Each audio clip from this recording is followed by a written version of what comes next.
Hello. So this will be the last session of this particular course, and this session would be different from the last few sessions that I have conducted, because here I will not be covering any particular questions which were given in the last run of the course.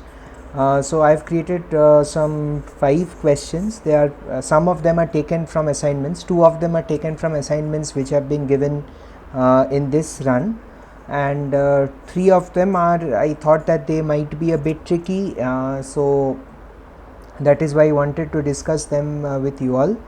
The other thing is, it might be that the questions that I will be solving today, the first 2-3 questions may not help you in this for this particular course, but this would I mean it won't hurt if you know these some small tricks about how to work with different machine learning models, or I even have a question from probability distributions.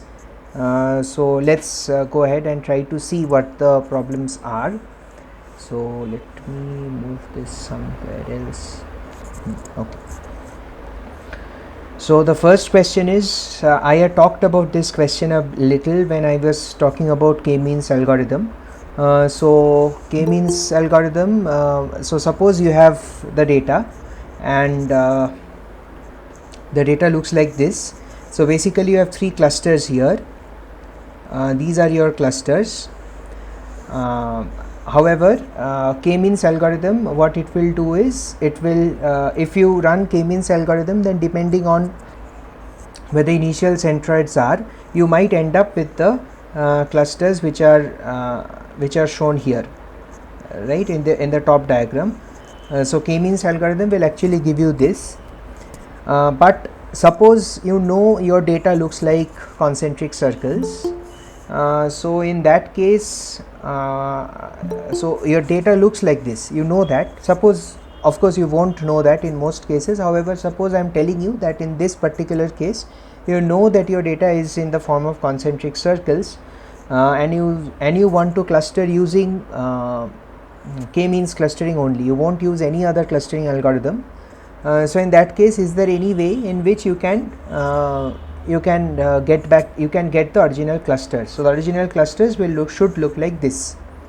So can you do anything of that? Now this question, I mean some variant of this question, you can face this in multiple places. So the trick towards doing this is, the first idea is, if your data looks like this, if data looks like this, it is impossible to do clustering by k-means. So the next point is, so the data points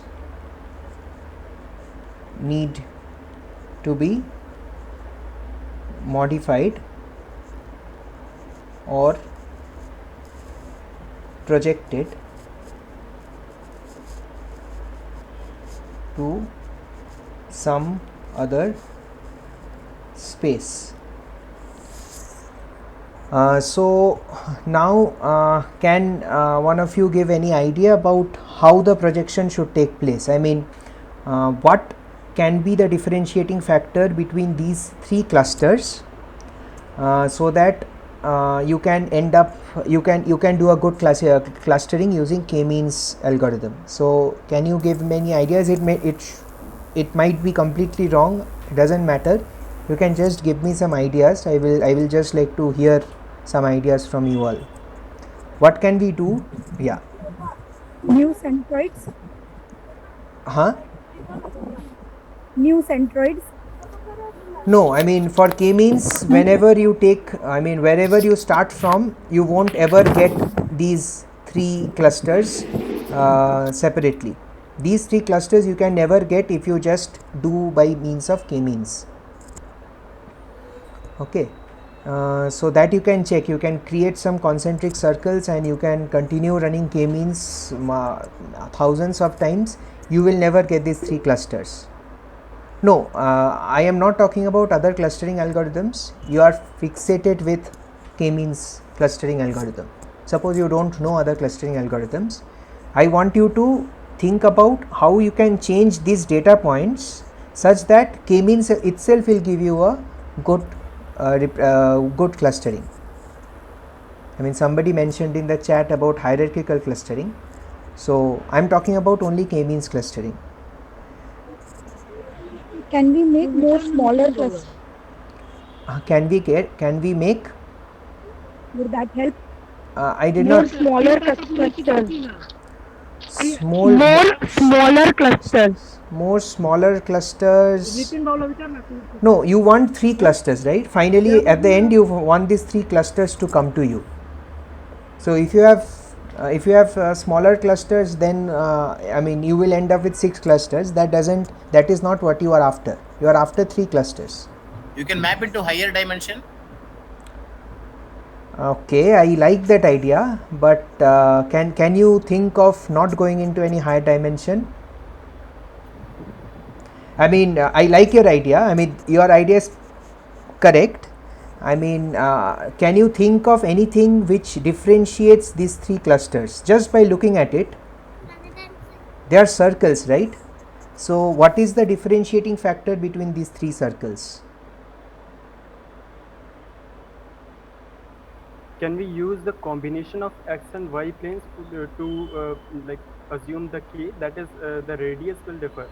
So Yes. in that case, the combination of both of these x's would be used for defining the k, and maybe in that scenario it will be considering like towards the x as well as on the y axis to discriminate among the value of k. I think you are on the right path. I will just polish your answer a bit. See, the 3 main, whenever you see this sort of a problem, the one thing that you need to find out is that you need to understand is what are the 3 points, what is the major differentiating factor between these 3 circles.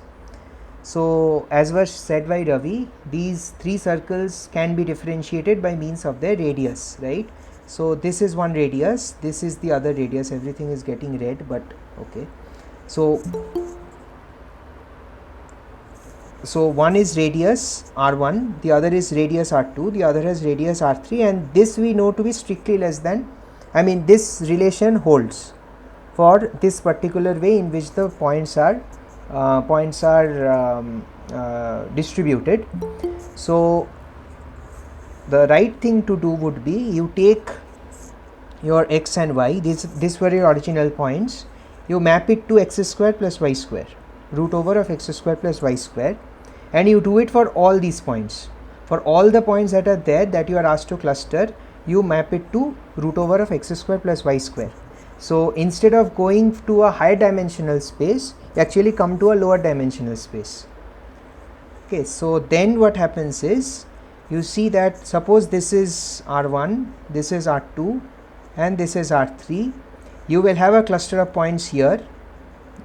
Here will be one cluster, here will be another cluster, and here will be another cluster.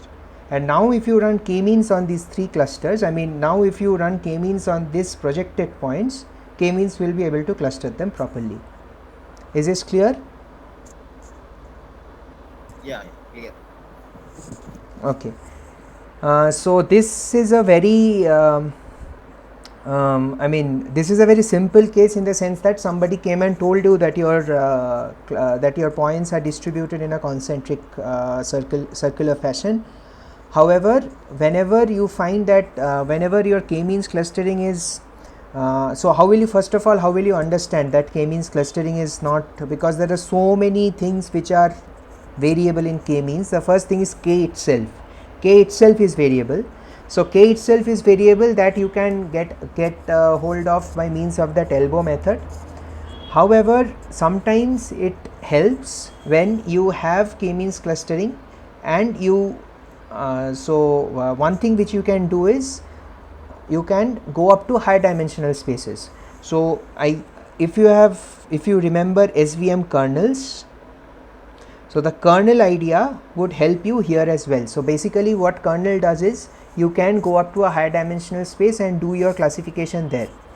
The idea is if your points which are supposed to be classified by SVM, they are not separable in a lower dimensional space, you go up to a high dimensional space and maybe they become separable in that. Similarly here, if your points cannot be clustered in a low dimensional space, you can actually go ahead and do it in a high dimensional space. They might become completely separable in that case. So that is the idea behind, this is a very simple problem that I wanted to show, so that you can understand that sometimes just modifying your points or doing some projection of your points onto some other space would help you do k-means clustering as well, using k-means algorithm. Okay. So the next one is about probability. So I found that there was one question in the assignment which talked about a similar question, which talked about max of two uniform random variables, and the solution was something which is not proper in that sense. I mean, the solution is okay, it's correct, but so minimum of x and y and max of two random variables can be solved in a more principled approach. So I would like to show you that. So for that I would require some preliminaries of probability. So first of all, okay, so whenever you talk about probability, I mean I will be skipping a lot of basic details, but essentially you talk about two things. The first is probability distribution functions. I am talking about continuous random variables, so let's not go into continuous, discrete and all. I mean, sometimes this can be called mass, sometimes this can be called distribution, or short form of this is PDF. And the other thing that you talk about is the cumulative distribution function.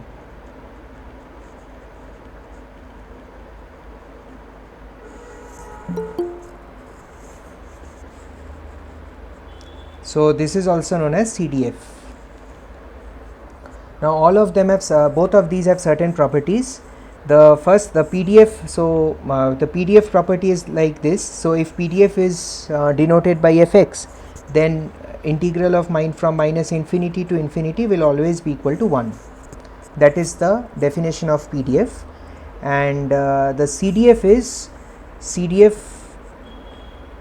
is sometimes denoted by capital F of a random variable x is given by probability of x less than equal to x. This is the definition of CDF. There are more definitions. I mean, there are certain things that you need to also look at when you are need to satisfy when you are defining a CDF, but let's not go into those details. For this problem, this much would be sufficient. So we are trying to find the probability distribution of mean of x and y and max of x and y, where x and y are two independent exponential random variables with parameter of lambda. So exponential random variables, or in short, I can write this as exp of lambda. So fx of x is exponential random variable, and this is the probability distribution function, is given by lambda e to the power minus lambda x for x greater than equal to 0, right?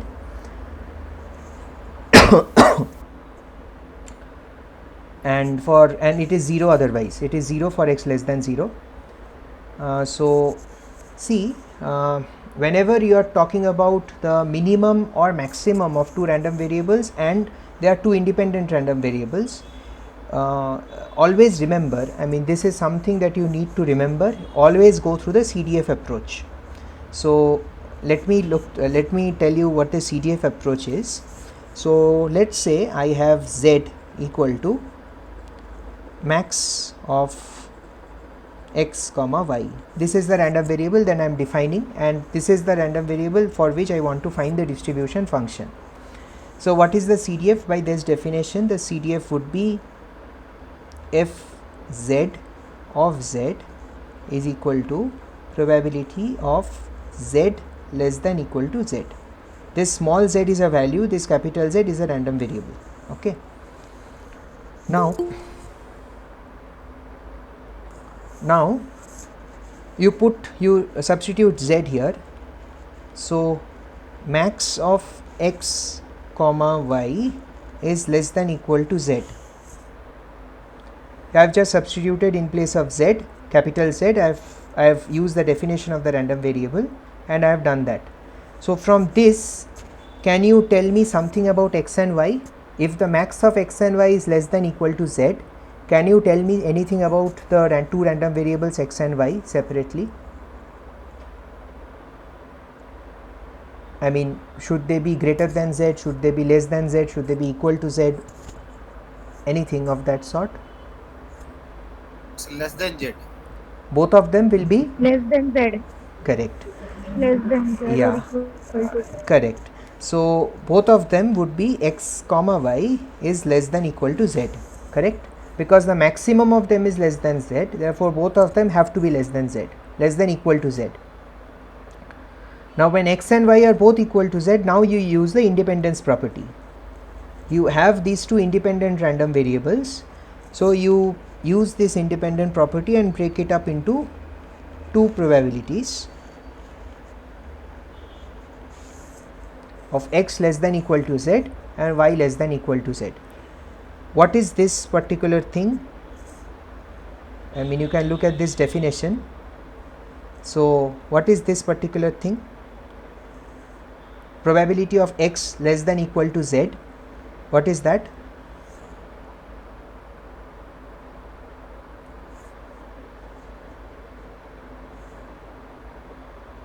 Correct. So that is the CDF evaluated at z,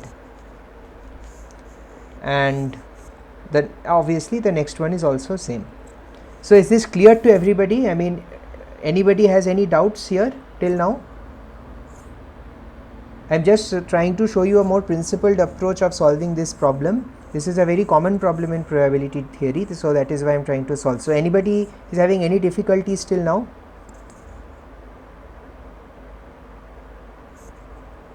Okay, great. Okay, so that means I have got the CDF of z with respect to the CDF in terms of the CDF of x and y, and this I know because these are already given to me. They are exponential random variables, so I know them. So I will compute them. In a bit. Now let's talk about z equal to, or let me use another variable. Let me use w equal to minimum of x comma y. So that means fw of w is equal to probability of w less than small w, which means probability of min of x comma y is less than equal to w.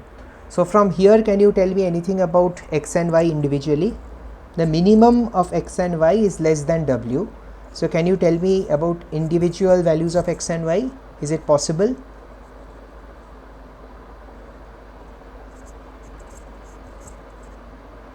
Yes, no, maybe? Among that, one value will be greater than w. Yeah, so you don't. So among the Correct. So you can't say for sure that both of them will be less than w, both of them will be greater than w. You can't say anything of that sort, which you were able to do here, right? y, Correct. yeah, among the x and y, when x is less than y, then which means that y may be greater than w. Correct. So those maybe terms and all those terms is something that is very difficult to write in mathematical terms, and it would not give us a very clean thing that we got here. Now comes the trick. So if the probability, so finally you have to understand that this is a random variable. So if a random variable is less than something, it is exactly equal to the random 1 minus the probability of min of x comma y being greater than w. From here to here, is this clear? to everybody? Any doubts?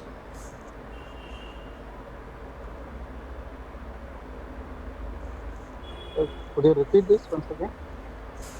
Yeah, so here you had seen minimum of x comma y less than equal to w. It was very difficult to factorize it like you had done for the max case. So one thing which you can do is whenever probability of min of x comma y being less than equal to w is exactly equal to 1 minus the probability of that same random variable being greater than w, correct? So it's like maximizing the console. It's like, no, it's like, No, it is not. see, how can I say? So suppose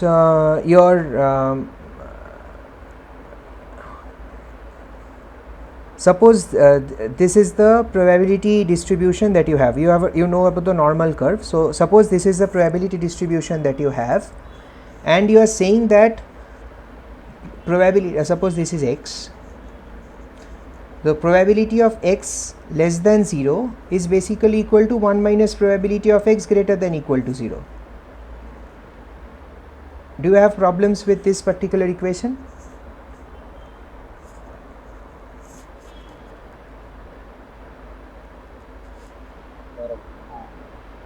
Hello? Yes, sir.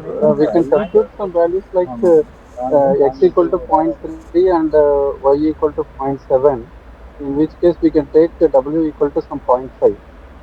No, I am not talking about that. I am not talking about the mean problem right now. I am talking about this curve. So let's talk about this curve. And this curve is saying that, okay, what is the probability of x being less than equal to 0, less than 0? I am saying that is simply the probability of 1 minus x being greater than equal to 0. Okay. Is this equation correct according to you? Yes. If this equation is correct, then that is exactly what I am doing here.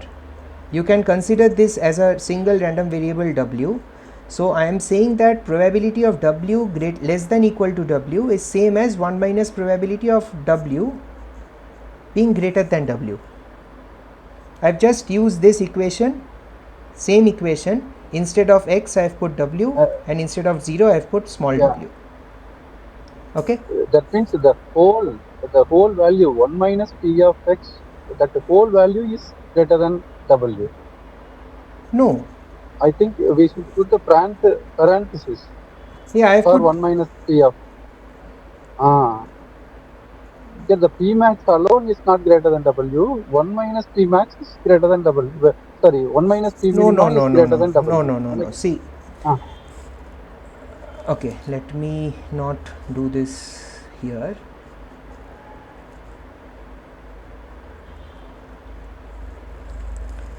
So probability of w less than equal to w, this is something that we all agree, right? So probability of w less than equal to w is equal to 1 minus probability of w greater than w. Is this okay? Is this fine? Yes, sir. Correct. Please proceed. So now I am just replacing w by its definition.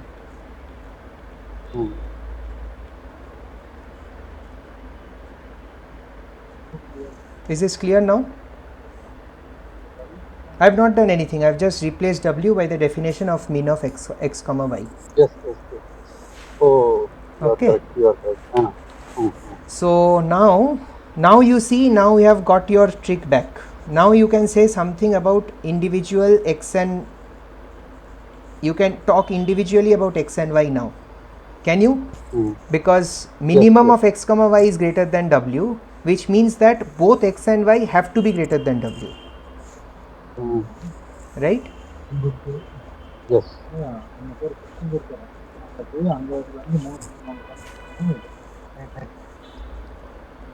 Yes, sir. Right.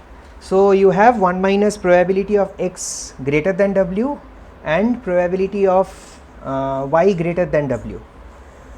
And since you already know that fx of x is equal to p of x less than equal to x, therefore you can write this as 1 minus fx of w into 1 minus fy of w.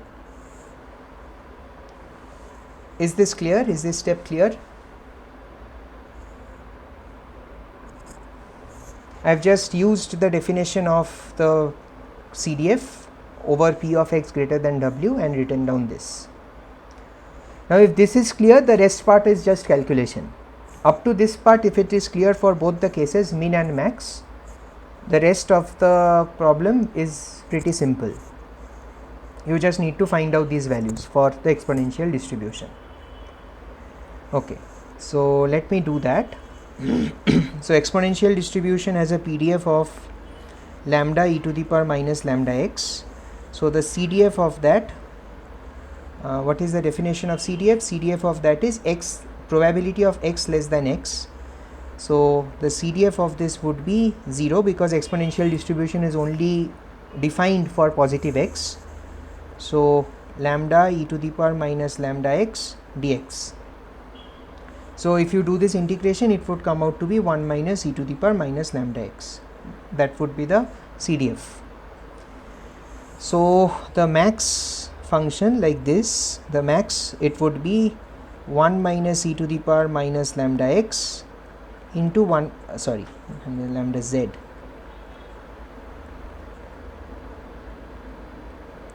and 1 minus e to the power minus lambda z. So basically square of these. So this would be 1 minus e to the power minus lambda z whole square. Other thing that you need to know is, if your CDF is this, then a derivative of that with respect to x would give you the PDF. So you just take a derivative of this with respect to z and you would get 2 into 1 minus e to the power minus lambda z, and again e to the power minus lambda z would come, I guess, 2 into, yes, another e to the power minus lambda z would come. I think another lambda would also come, right? Okay, so let me rub this off and write it in the next line. So if you take a derivative of this, it will be 2 e to the power minus lambda z. Then because of this minus e to the power lambda z, you will have another lambda e to the power minus lambda z. So this is the probability distribution of the maximum of two exponential random variables, correct? And similarly, if you do for the minimum, so the minimum would be so the CDF of minimum would be something like 1 minus fx of w, which is 1 minus, which is e to the power minus lambda w square. So basically 2 lambda w. So this will be the CDF, and the PDF would be a derivative of this. It would be 2 lambda e to the power of minus 2 lambda w. I might have made some small errors, I mean calculation errors here and there, but this is basically the way in which you calculate the max and min of two independent random variables. This might not help you in this course, but I just wanted to show you this because this is a proper way in which you should get the maximum and minimum of two random variables which are independent. Okay, so I hope this was clear. Any issues you can ask me right away.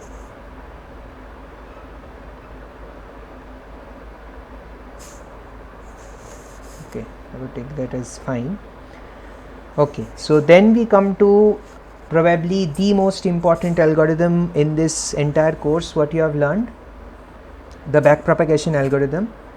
Backpropagation algorithm can be thought of in different ways. One way is the computation graph.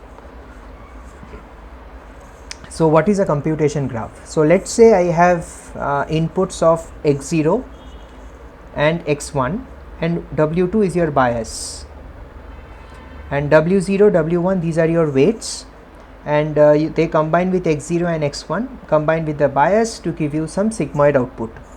So this is nothing but the sigmoid function, if you remember. This is a sigmoid function. So backpropagation sometimes, I mean not sometimes, backpropagation whenever you will be implementing backpropagation in any deep learning framework like PyTorch or TensorFlow, they will create this sort of a thing for your computation. So this particular thing, is my screen frozen? Hello?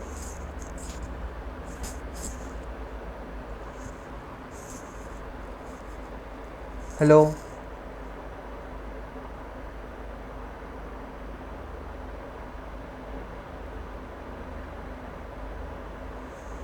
Can you hear me?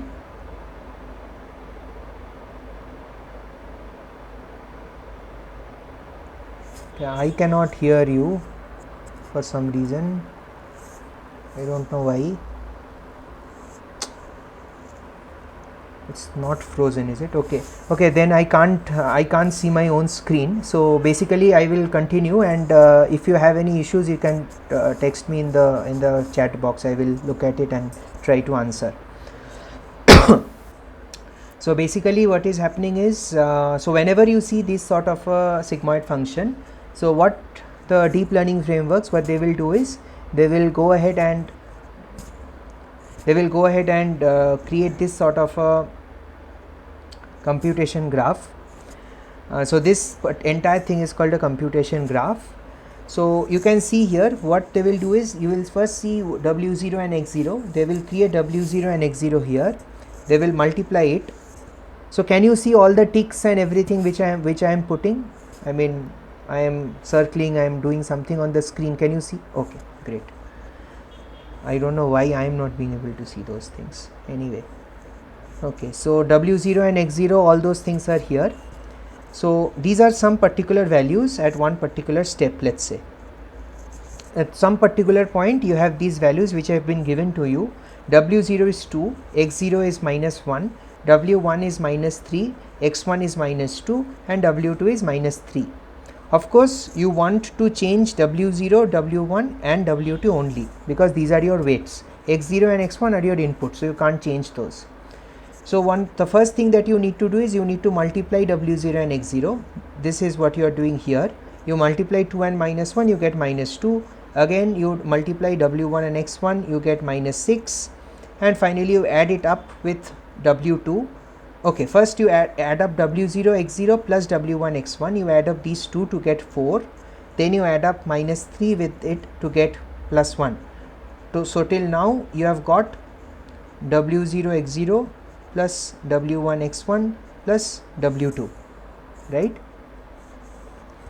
Okay, so you have got this. Then you need to multiply this with -1, because this is a -1 here, and then you need to take an exponential of this. You need to add it, then you take a fraction, I mean you just invert it, 1 by X0, 1 by X part of it, to get the final value of 0.73. All these values have been calculated during your forward pass.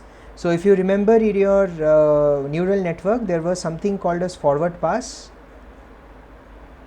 and there was something called as backward pass. So the forward pass has been given to you. Everything in green is forward pass, and the backward pass is something that you need to calculate, and the backward pass is something for which backpropagation is built. So now we have to compute the backpropagation curve, right?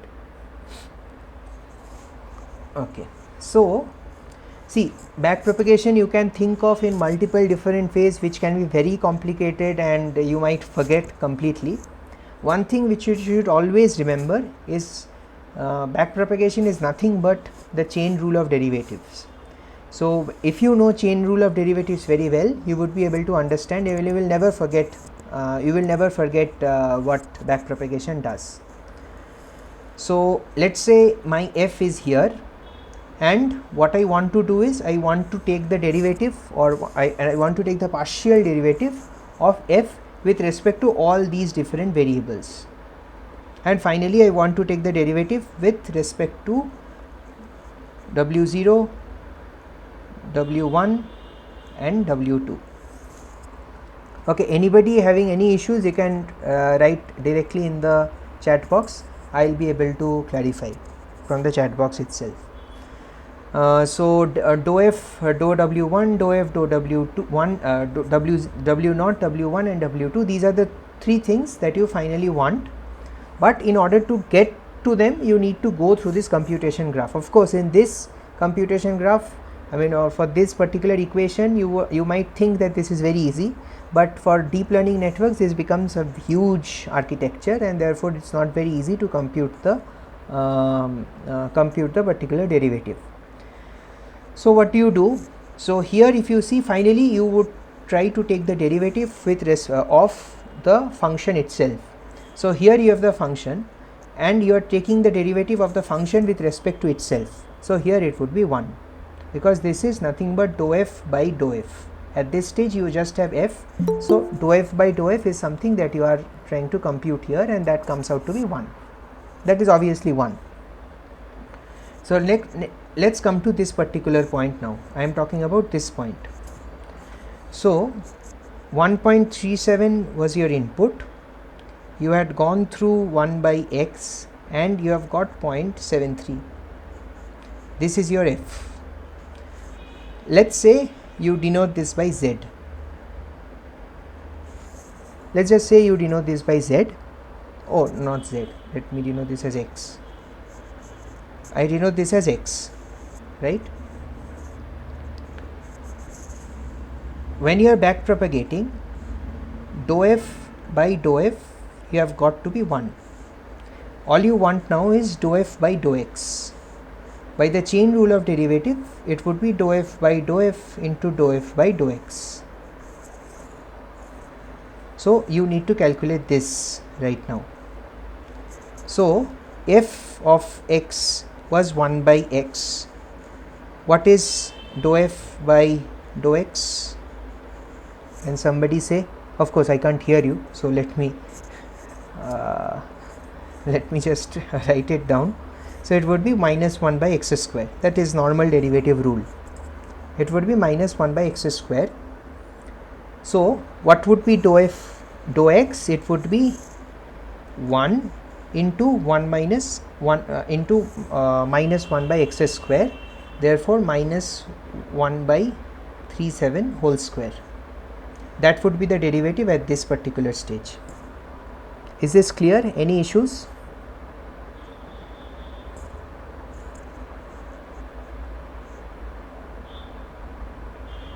Okay, I don't see any message, so I will go along. So I have the original, okay, it will be minus 0.53. Yeah, it will be minus 0.53. So let me rub these parts off so that I can write properly. Yeah, so here it was 1, here it is minus 0.53. I mean, if you calculate 1 by 1.37 square, this will come. So again, so the first, this node is done. Now you need to come to this node. What was this node like? This node was you had x and you did plus 1, you got 1 plus x, and you have already got the derivative of minus 0.53 here. All you need to, so here you already have the derivative with respect to, so dou f of dou 1 plus x, if I may say that, and you need to find out the derivative with respect to x now. So again, so dou of 1 plus x by dou of x is nothing but 1, and therefore here also it would be minus 0.53. So here also it is minus 0.53. Okay, I hope all these things are clear. Now we come to the exponential function. We come to this function now. So what was exponential function like? Exponential function was, the input of the exponential function was minus 1. You had the exponential function and you got x has 1.73. Yeah, I got it. Yeah, can you come again? Hello? Hello. I heard something maybe. Okay. Yeah. So yeah. So okay. Sorry. This went down. Where was I? Yeah. So this is -1. The output is e to the power -1 because you have just taken the exponential, and you have computed the derivative up to here. It is -0.53. Correct. So now you need to find the exponential. So let's say the variable at this stage was y, and you need to calculate this particular and the input was x. So you have already computed dou f by dou y, and you need to compute dou f by dou x. So by chain rule, as I said, backpropagation is nothing but chain rule. So dou f by dou y into dou y by dou x. That is all that you are trying to do here. This you already know. This is already given to you at this stage. It is already, you know that to be -0.53. All you need to find out is dou y by dou x. So what is dou y by dou x?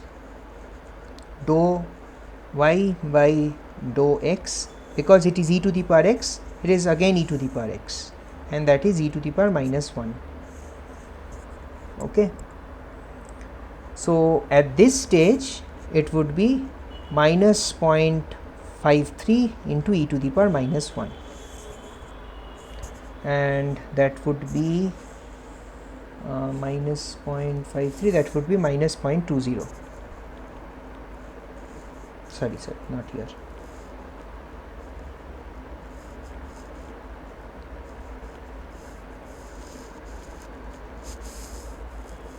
So here we have -0.2.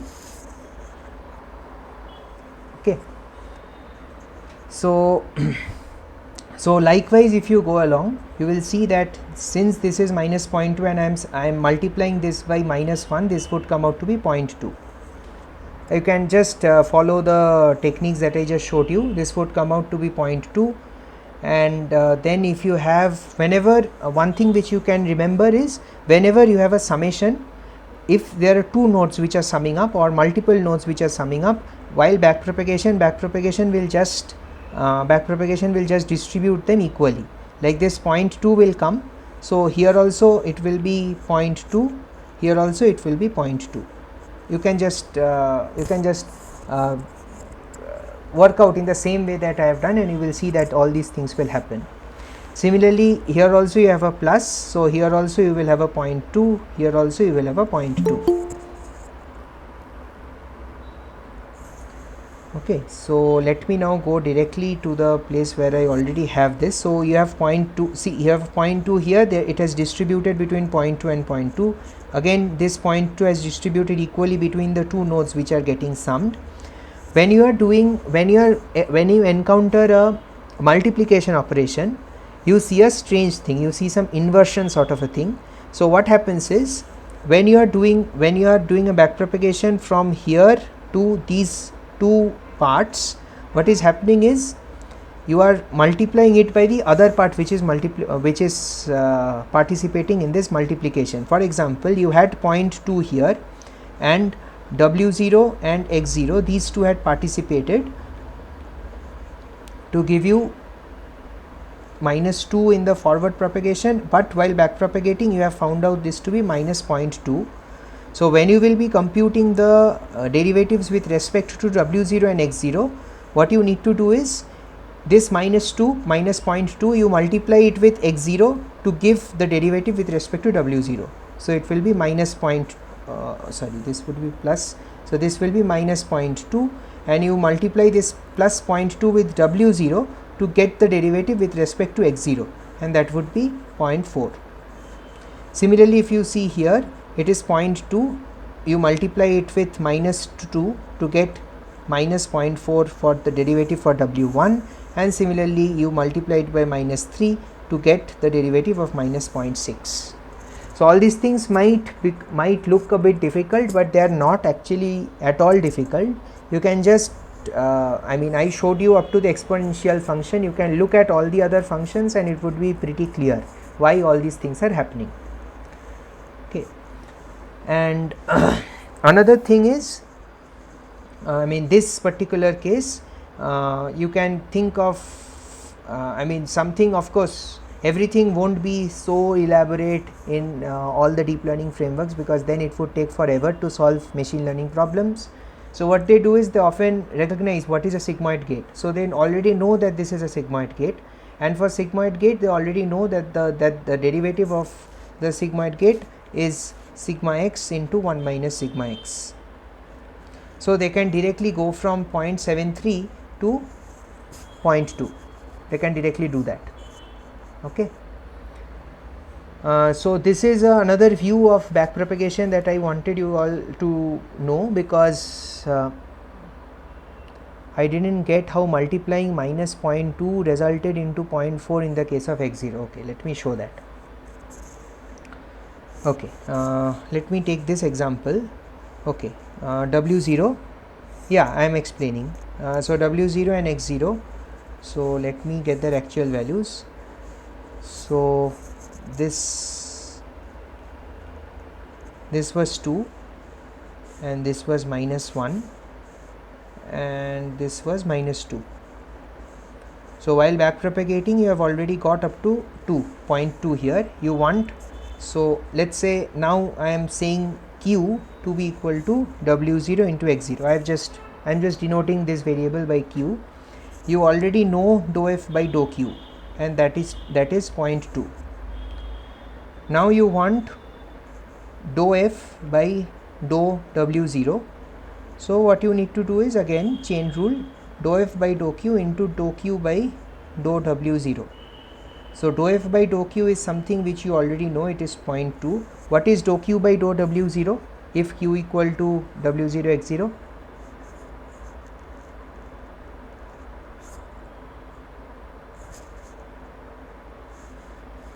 Any answers? What is dou q by dou w0 if q is this?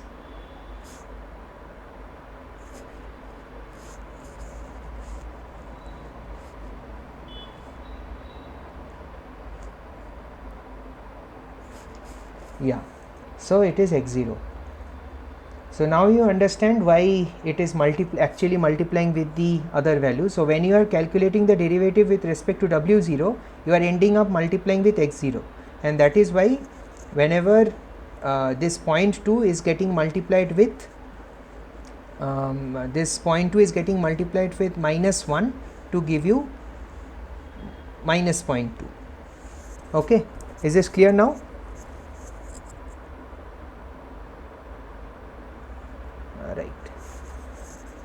Okay, so yeah, then I come to a problem which is a bit tedious, and of course this was given in one of your assignments. This is a bit tedious, I agree, but okay, so I think somebody asked me to solve this problem when I was looking at the k-means algorithm, so that's why I thought that maybe I will try to solve this problem. I might make some mistakes, but I'll try. Okay. The actual answer is this. So I know the answer, so let's try to solve this. Okay.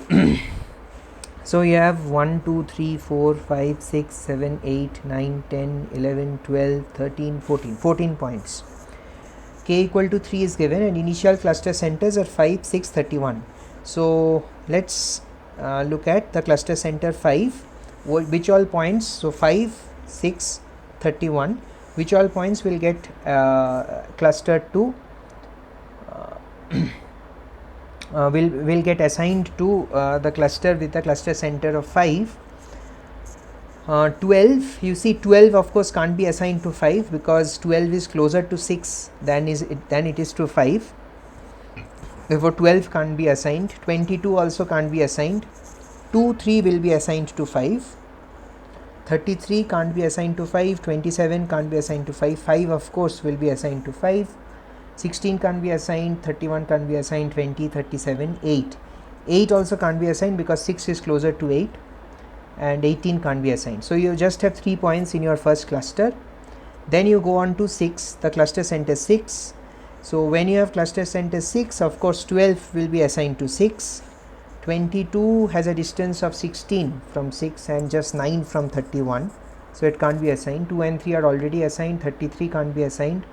27 can't be assigned. 5 can't be assigned. Yeah, 16 will be assigned. Then 6 of course will be assigned. 31 can't be assigned. 20 can't be assigned. 37 can't be assigned. 8 will be assigned, and 18 will be assigned because it is 12 away from 6 and 13 away from 31. So these are the 5 points that will be assigned to 6, and the remaining points will be assigned to 31. So they are 22, 33, 27, 16 has already been assigned, 31, and what else? Okay, 20 and 37. So I have 6 points, 5 points, yeah. So I have 14 points, correct. So what will be the new cluster mean, cluster center? For the first cluster it would be 2 plus 3, which is 5, so it will be 3.33. For the second cluster center it will be 12 plus 16, which is 28. 28 plus 6 is 34. 34 plus 8 is 42. 42 plus 18 is 60, so this will be 12.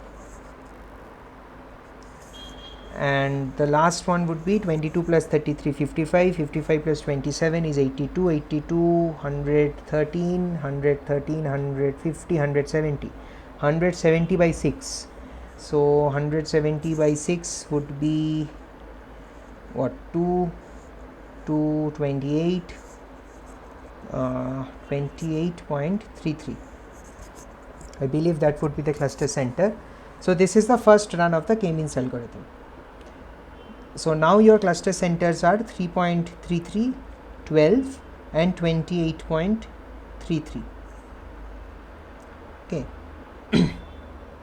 See one thing, okay, I will just compute and I'll just tell you what is happening. Okay. So now again you go at the, this is actually a very boring job, but anyway, okay, 2, 3 will be assigned, 5 will be assigned, 6 will now be assigned to this cluster because 6 is farther away from 12. 8 won't be assigned to this cluster, and that is it. 12, for 12 of course 12 will be there, 2, 3 can't be there, 16 will be there, 6, 31, 20 would be, yeah, 20 would be there because 20 is 8 away from 12 and 8.33 away from 28.33, and 18 will be there. So this would be 22, 33, 27, 31, 20 is not there, 37. Have I covered all the points? 4 and 4, 8. No, I'm missing one more point, is it? 8 is missing in 12 clusters. 8. Okay, 8 will come into this, yeah. Thank you for that. Yeah, so 8 will be here. So let's see what happens to this. This is 2 plus 3, 5, so this is 4, and this is 12 plus 16 is 28, 48, 48 plus 18 is 66, plus 8 is 74, 74 by 12 is 14.5, 5 is 14.8, 22 plus 33 is 57, 55, 55 plus 27, 82, 82, 113, 150. So this is good, this comes out to be 30, is it? I'm doing something wrong, this is coming so good. 55, 82, 113 and 37. Okay, I guess this is 30. Okay, so then again you go on to the next clusters, 14.8 and 30. Of course 2, 3, 5, 6 would be there, and 8 also would come here because 8 is farther away from 14.8 than 4. For 14.8 this would be 12, of course, 16, 20, 18, and what else? Let me see, something else would also come, I guess. 22, yeah, 22 will come, and that is it, I guess. Yeah, 22 will come, and the rest of the points would be like this: 33, 27, 31, 37. I have 5, 5, 10, 14, right? So this would be 2, 3, 5, 6 and 8. So that would give me 1624 by 5, which is 4.8. This again would be 12 plus 16 is 28, 28 plus 20 is 48, 48 plus 18, 48 plus 22 is 48 plus 22 is 8, 70, 70 plus 18 is 88, 88 by 5 would be 17.6. I hope I am doing correctly, yeah. And this is 33 plus 27, which is 60, 60 plus 31 is 91, 91 plus 37 is 128 by 32. So these are the three cluster centers now, and now you have to compute this 4.8, 17.6 and 32 again, and you will see now that they have stabilized. The cluster centers are not changing anymore. The cluster centers will not change anymore, and you can just do this, and I am doing this because I have already got the answer. So but you have to do this in the exam and find out that they are really not changing anymore, and then you will say that okay, these are the three cluster centers, and the k-means algorithm has converged after 4 steps. Okay, I hope, I mean, of course this has nothing, but this is just calculation, but bit tedious calculation, but anyway, this was given in one of your assignments, so that is why I solved. Another question that was given in the same assignment was about this. I hope this is visible now. So consider the similarity matrix given below. Which of the following shows the hierarchy of clusters created by the single link clustering algorithm? So single link clustering means you will, whenever you will have, you will merge, you will have one cluster. Whenever you are trying to find out the difference or the distance between two clusters, you will take the smallest distance between them among all the neighbors. Okay. So here you have 4 such dendrograms shown. So in this case, let's see which is the smallest distance which is there. So for the smallest distance means the highest similarity. So you have to look for the highest similarity matrix in highest similarity value in this. So one candidate is 0.7895, the other candidate is 0.8105. The other candidate is 0.8421. So 0.8421 is the highest value in this particular similarity matrix, and I hope, yeah. So the similarity of that is between P3 and P4. So P3 and P4 are the most two similar items, and therefore P3 and P4 should be merged first. Of course, from that only you can answer the question, because none of the other are showing P3, P4. Okay, this is also showing P3, P4. Okay. So after that, so P3, P4 are done. After that, you need to find out P5. The next highest value is 0.8105, and that is between P5 and P6, and therefore after this P5 and P6 will be merged, and after that the value is 0.7895, and that is P1 and P2. So from this only it's very clear that P3, P4 will be merged first, followed by P5, P6, and then followed by P1, P2, and therefore B would be the correct answer in this case. Okay. Right. Yeah, so those are the 5 questions that I had, and so one of you asked. Yeah, can I just interrupt you here? Yeah. In this particular, will there never be any columns where 3 values are same? I mean, we'll have always 2 columns. No, I mean, of course, in practical scenarios, you will have 3 values. You can have more than 3 values same. In those cases, you will just randomly, you will pick randomly one of the one of the 3 or one of the n number of equal values, you will pick randomly to merge them. Okay. Yeah. I mean, but in this type of, there is no need to solve. We have to observe and You have to we observe. need to find out, yes, right? yes, you have to observe and find out. Yeah. Yeah. Thank you so much. Okay, so that is it from my side. Yeah, so somebody asked me about this Bayesian network. So very crudely, if I can tell you, so Bayesian network, you can look at it like this. So suppose you have one node. It's very difficult for me to draw other things, I mean, right now. Even So a very small example would be. yeah, so basically if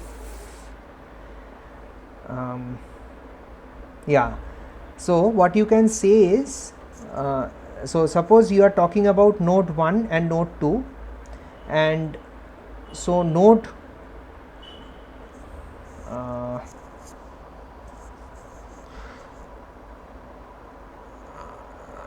so basically what you can, yeah, so one thing which you can say is node 1 is conditionally independent of node 2 if you have A and B given to you, or if you have in this case, suppose suppose we need to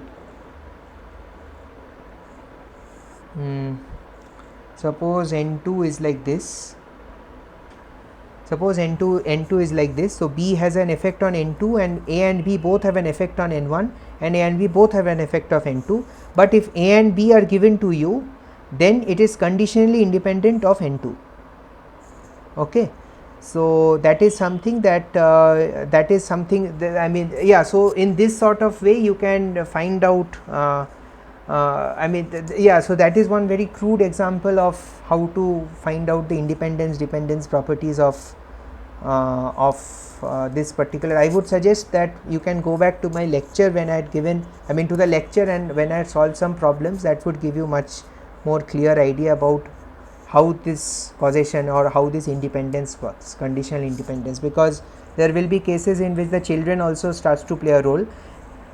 So I mean, of course you cannot say that node n1 is independent of n2 just with its children given, because A and B can be completely, A and B can have so only if you know the parents you can say that it is independent of n2. Okay, similarly n1 is not independent of C and D even when A and B is given to you, because C and D are directly children of n1. Okay, so all these things you need to take care of when you are solving these problems. Yeah, thank you so much. Yeah, so any other questions? I mean, I don't know whether this session was helpful to you all, but I just wanted to discuss some other views about these things that you were taught in this course. And remember that this course is okay. Any other questions?